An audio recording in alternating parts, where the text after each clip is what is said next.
আচ্ছা, তুমি কি মুসলমান? জি। কালিমা তৈয়বাটা বলো। এটা অর্ধেকটা পারবো, অর্ধেকটা পারতাম না। আচ্ছা ঠিক আছে, যতটুকু পারো ততটুকু বলো। বলো। না, এটা বদলে অন্যটা দেন। আসসালামু আলাইকুম। তো ডিয়ার অডিয়েন্স, আমি টিকটকে একটা ভিডিও আপলোড করছিলাম। একজন মানে তার নামটা আমার জিজ্ঞেস করা হয় নাই বলে তাকে আমি কয়েকটা প্রশ্ন করছিলাম, ইসলামিক প্রশ্ন, যেমন বিশ্বনবীর নাম কি ও বলতে পারে নাই, ঠিক আছে। তো আরো কয়েকটা প্রশ্ন করছিলাম, যেমন জুম্মার নামাজ কয় রাকাত ও বলতে পারে নাই। তো ওরে আমি অনেক কষ্টে খুঁজে বাই করছি, ঠিক আছে। তো আজকে আজকেও তাকে কিছু প্রশ্ন করব, আর দেখা যাক। আসুন, সাথে আসুন। আসসালামু আলাইকুম। ওয়ালাইকুম সালাম। ভালো আছো ভাইয়া? হ্যাঁ, ভালো। চল, তোমার নাম কি? জুনায়েদ। আচ্ছা, আরেকটা কথা, ওরে দর্শক অনেকেই প্রশ্ন করছেন যে আসলে ও মুসলমান কিনা, সেই কথাটা আমি জিজ্ঞেস করি নাই। তো আজকে সবার সামনে জিজ্ঞেস করি। আচ্ছা, তুমি কি মুসলমান? জি। আচ্ছা, তো আমি যতটুকু জানি যে তুমি কোনো মাদ্রাসায় পড়ো নাই বা লেখাপড়াও করো নাই, ঠিক? ঠিক। এই কারণে তুমি উত্তরগুলা দিতে পারো নাই। না। আসলে দর্শকে তোমার ভুল বুঝছে, অনেকেই তোমার মানে গালিগালাজ করে নাই, কিন্তু মন্দ কথা বলছে যে সে মুসলমান হয়ে পারে নাই কেন। তো আমি যতটুকু জানি যে তুমি টাকা পয়সার অভাবে লেখাপড়া করতে পারো না, মাদ্রাসায় যাইতে পারো না, এই জন্য পারো না, ঠিক আছে। তো দর্শকদের উদ্দেশ্যে তুমি কি বলবা, যে ক্ষমা করে দিবে নাকি, কিছু বলো। বসো বসো, ক্ষমা করে দেও। যেহেতু তুমি, এটা তো তোমার কোনো দোষ নাই, তোমার আর্থিক অবস্থা খারাপ, এই জন্য তুমি পারো না, হ্যাঁ। জি। আচ্ছা, তো তোমার আমি আজকে একটা প্রশ্ন জিজ্ঞেস করব, আর একটা প্রশ্নতে তুমি যদি উত্তর দিতে পারো তোমার আমি 500 টাকা দিব, শুধুমাত্র একটা প্রশ্ন জিজ্ঞেস করবো। আসলে যে প্রশ্নটা করবো এটা কিন্তু অনেক দামি, মানে দুনিয়ার থেকেও দামি জিনিস। এটা যদি তুমি বলতে পারো, দর্শকরাও যদি এই জিনিসটা যদি তুমি বলতে পারো, তাহলে আগের দোষগুলো তোমার মানে দর্শকরা হয়তো ভালো দৃষ্টিতে দেখবে। তো প্রশ্নটা করি। করেন। আচ্ছা, তুমি কালিমা তৈয়বা বলতে পারবা? কালিমা তৈয়বাটা বলো। এটা অর্ধেকটা পারবো, অর্ধেকটা পারতাম না। আচ্ছা ঠিক আছে, যতটুকু পারো ততটুকু বলো। বলো। না, এটা বদলে অন্যটা দেন। আচ্ছা, তাহলে কোনো কালিমা পারবা? কোনো কালিমা পারবা, বা কোনো সূরা বা কোনো কিছু পারবা মানে?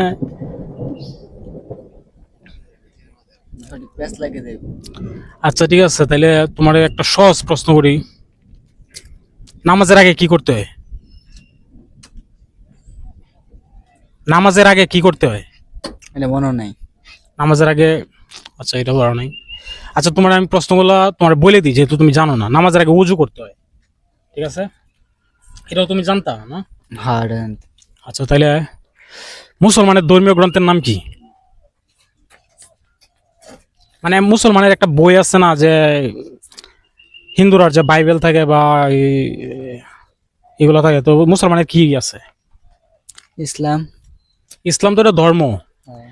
তো মুসলমানের বই আছে না একটা, যেগুলা মানুষে মসজিদে যায় পড়ে বা রোজার দিন পড়ে ঘরের মধ্যে রাখে, ওইটার নাম কি?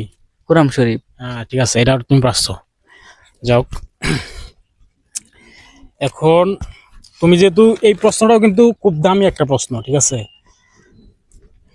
এটা পারছো, এই জন্য তোমাকে 500 টাকা দিলাম শুধুমাত্র একটা প্রশ্নের জন্য, রাখো।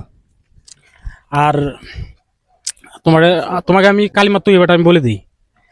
লা ইলাহা ইল্লাল্লাহু মুহাম্মাদুর রাসূলুল্লাহ সাল্লাল্লাহু আলাইহি সাল্লাম। এটার অর্থ হইছে যে হযরত মুহাম্মদ সাল্লাল্লাহু আলাইহি সাল্লাম আমাদের সর্বশেষ নবী এবং রাসূল, আর আল্লাহ ছাড়া কোনো মাবুদ নাই, ঠিক আছে। তো বুঝতে পারছো এখন? হ্যাঁ। আচ্ছা, তুমি আমার সাথে পড়ো তো। লা ইলাহা লা ইলাহা ইল্লাল্লাহু ইল্লাল্লাহু মুহাম্মাদুর রাসূলুল্লাহ মুহাম্মদ রাসূলুল্লাহ সাল্লাল্লাহু আলাইহি সাল্লাম। সাল্লাল্লাহু আলাইহি ওয়াসাল্লাম। এটার অর্থ জানো কি? যে আল্লাহ ছাড়া কোনো মাবুদ নাই, বলো। আল্লাহ ছাড়া কোনো মাবুদ নাই।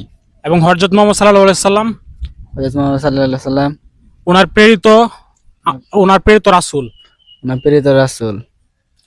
ঠিক আছে। তো এটা মনে থাকবে তোমার? ইনশাআল্লাহ। মনে থাকবে তোমার? ইনশাআল্লাহ। আচ্ছা, এখন আমি যদি তোমার মাদ্রাসায় পড়ার ব্যবস্থা করে দিই, তো তুমি কি মাদ্রাসায় পড়বা? বলো। হ্যাঁ। সত্যি নাকি মন থেকে বলছো? হ্যাঁ। আচ্ছা, তোমার জন্য আমি মাদ্রাসায় পড়ার ব্যবস্থা করে দিব। আর দর্শকরা যদি মনে করো তোমার ভিডিওটা যে ভিউ হয়েছে তুমি জানো, তুমি মোটামুটি এক ধরনের ভাইরাল হয়ে গেছো, তুমি জানো কিনা? জানি না। আচ্ছা ঠিক আছে, দেখা যাক। যদি এই ভিডিওটা তোমার ভাইরাল হয়, তোমার মাদ্রাসায় পড়ার সমস্ত খরচ আমি দিব, ঠিক আছে? এখন তোমার দায়িত্ব শুধু মনোযোগ দিয়া টাইম দিবা। তুমি ওটু কখন থেকে কখন চালাও ওইটা বলো। সকাল 7টা থেকে সন্ধ্যা 6টায়। সন্ধ্যা 6টায়। তাইলে তুমি 8টার দিকে সময় দিতে পারবা? 1 ঘন্টা সময় দিবা জাস্ট প্রতিদিন, পারবা? সকালে রাত্রে? ইনশাল্লাহ। আচ্ছা ঠিক আছে, তাহলে আমি তোমার জন্য একজন মাদ্রাসার শিক্ষক ঠিক করে দিব, মানে যে তোমাকে কোরআন কোরআন পড়াবে আর কি। কোরআন পড়ানোর পাশাপাশি তোমাকে মনে করো যে ইসলামের যে বিষয়গুলো আছে, বিভিন্ন ধরনের বিষয় যেগুলো তুমি জানো না, যেমন ওযু, গোসল, এগুলার ফরজ সম্পর্কে বা বিভিন্ন ধরনের তোমার, দুঃখিত আসলে ভিডিওর ভিতরে একটু অন্য মানুষ ঢোকার কারণে ভিডিওটা পজ হয়ে গেছিল, কাট হয়েছে। তো আমি তোমার যেটা বলছি, ঠিক আছে, তোমার জন্য একজন মাদ্রাসা শিক্ষক ঠিক করে দিব। তোমাকে প্রতিদিন 1 ঘন্টা পড়াবে, 8টা থেকে 9টা পর্যন্ত রাত্রে। তোমাকে ইসলামের যে বিষয়গুলো আছে সবগুলো তোমাকে শেখাবে। তো তুমি মন থেকে বলো যে তুমি প্রতিদিন কাল থেকে সময় দিবা। কাল থেকে দিবা না কবে থেকে? ইনশাল্লাহ কালকে থেকেই। ইনশাল্লাহ। তাহলে আজকে আমি সন্ধ্যায় তোমার কাছে আমি একজন হুজুরে নিয়ে আসবো। ওনার বেতন আমি সম্পূর্ণ দিব, ঠিক আছে? ওনার সম্পূর্ণ মাসের বেতন আমি দিব, সমস্যা নেই।